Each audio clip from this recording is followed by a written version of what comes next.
Welcome to Emerald City Sports. My name is Joshua Ngo, and today we'll be recapping a bunch of Sounders news that has released as the Sounders make their last minute moves before for the end of the 2023 season, as sadly they were eliminated by the refs and LAFC in the Western Conference semifinal. So today the Sounders have released their 2023 roster decisions. This has Atencio, Arriaga, Castro, Yamar, Jalpalo, Reagan, Rothrock, Rusnak, Tevez, and Thomas exercised. 12 players are under contract, but the Sounders have declined the contract options of Stephen Cleveland, Ethan Doblier, and Hebert. That means these three will not be returning to the Sounders next season, including our backup goalkeeper. And our starting goalkeeper, Stephen Fry, is out of a contract, including Sissoko, Ladero, Montero, and Kellen Rowe. Obviously, Ladero announced that he's going to retire, so he will not be coming to the Sounders next season. Freddie Montero is getting old. I don't expect him to return next season, especially because of rumors, which we'll talk about next, about potential new signings to back up this offense. But Stephen Fry out of a contract. Stephen Cleveland will guaranteed not be returning next season. So as of right now, our goalkeepers are Jacob Castro and Andrew Thomas. Third and fourth string goalkeepers. That's not going to do well for a Sounders team, and I don't expect that's going to be our goalkeepers for the 2024 season. Rumor says that a 2-year deal with Stephen Fry has already been approved, but the Sounders haven't announced it yet. We'll see. But the Sounders are talking to Stephen Fry. He'll retain as our goalkeeper. But as of right now, roster, 2 goalkeepers, as I said, 7 defenders, 11 midfielders, but only 2 forwards. So just Jordan Morris and Raul Ruidiaz signed with our roster. Obviously, we lost Hebert as we declined his option. So we need a way to replenish this forwards, and that could be by making a international signing. Now, the Sounders recently have not been signing players. They've had the same number of signings in 2021 as with sneaker releases. I mean, they've released the same amount of shoes as signed players to help the team, as most of these players have just been homegrown.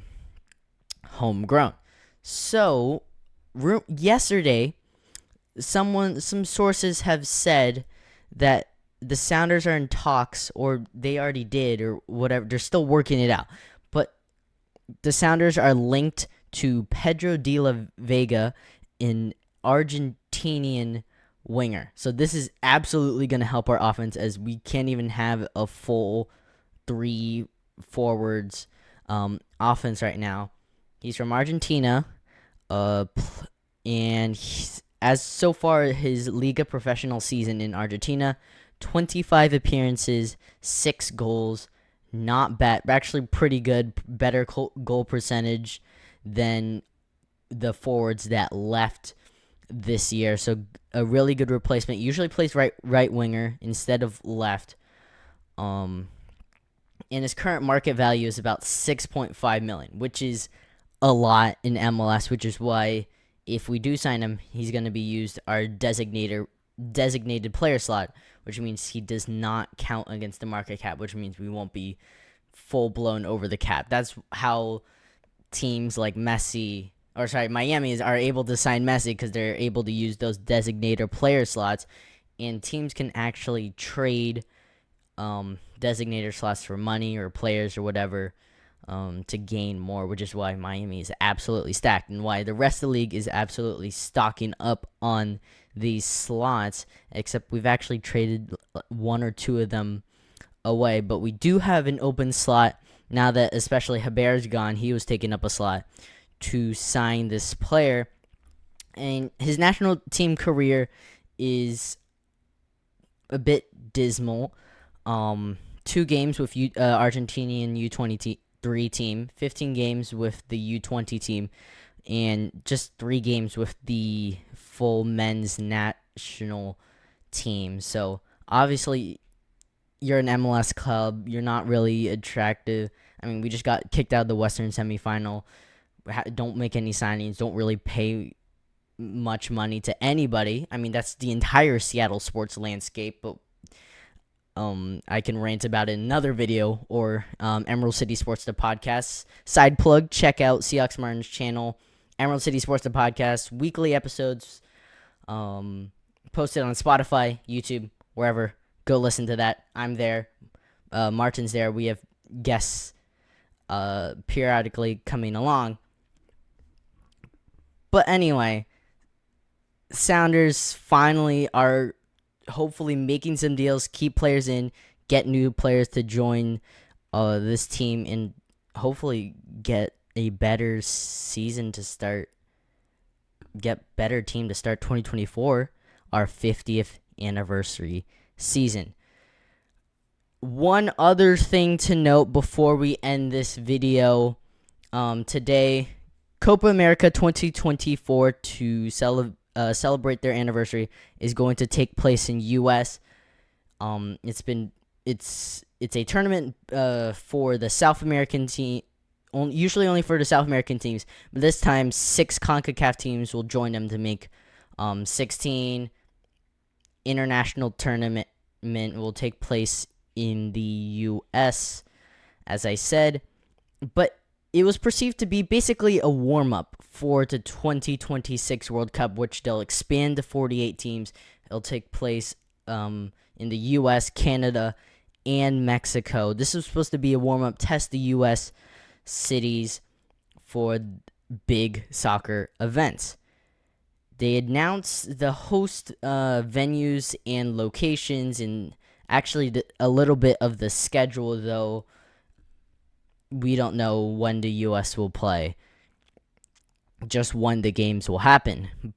But the surprising thing, as a World Cup, what was perceived to be a World Cup warm-up event, even though Seattle was picked as a venue that will host some World Cup games, it was not chosen for Copa America. So we won't see any teams, any international teams in Seattle, but they picked a bunch of California teams. You got Levi Stadium, SoFi Stadium, Las Vegas, Glendale, Austin, Houston, Arlington, MetLife, Charlotte, Atlanta, Miami, Orlando, and then two Kansas City stadiums, one actually in Kansas, the Sporting KC Stadium, and then Arrowhead Stadium in Kansas City, Missouri.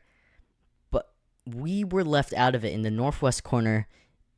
Absolutely was passed on. No stadiums in Washington, Oregon, Idaho, Montana. For obvious reasons, the northwest corner or Vancouver was put off from hosting any Copa America games. Obviously, Seattle probably had the best chance. We have Lumen Field.